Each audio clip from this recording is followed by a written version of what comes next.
having a conference like this in New York City raise the public discourse?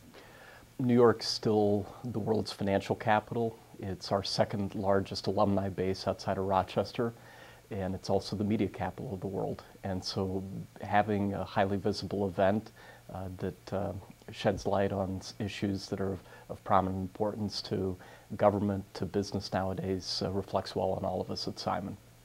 What are some of the key takeaways for people who will attend the conference?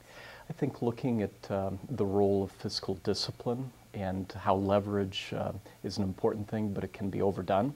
Right now, whether it's at the federal government level, and we'll hear from Pete Peterson, our inaugural Executive of the Year award winner, who's been one of the key proponents of lowering the federal government's deficit. Having somebody like Governor Chris Christie, who's been in the forefront on the state and local government level of promoting greater fiscal discipline.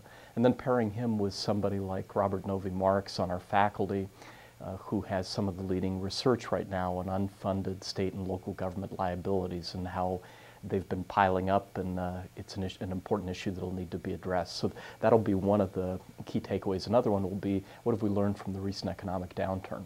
So having our biggest award winner in terms of teaching awards, Cliff Smith, there to offer some remarks, and pairing him with Bob Schiller, who's one of the leading behavioral finance people, and Bob will be doing a book signing in addition to offering remarks. He was part of the Squam Lake report that an alum of ours, Ken French, led.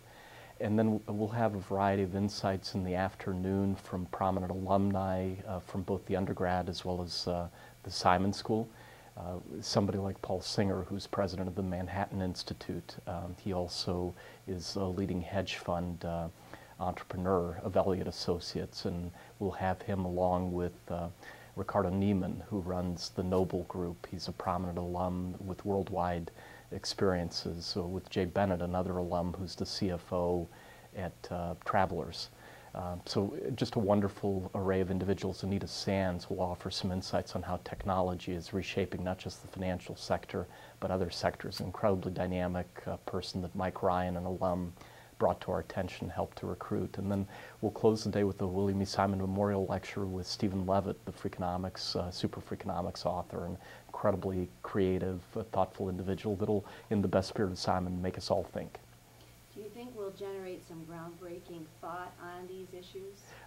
It would be incredibly surprised if we don't, and just the diversified portfolio of backgrounds, of insights, we're looking forward to a very exciting and educational and wonderful networking opportunity. Is Simon going to have more conferences like this in New York? This is our second annual. We definitely plan to continue. The original idea came from a student team and our advisory board. We were very pleased with how it turned out last year, and this year we'll have close to triple the attendance, a rich array of speakers, and it'll set the bar even higher for year 3.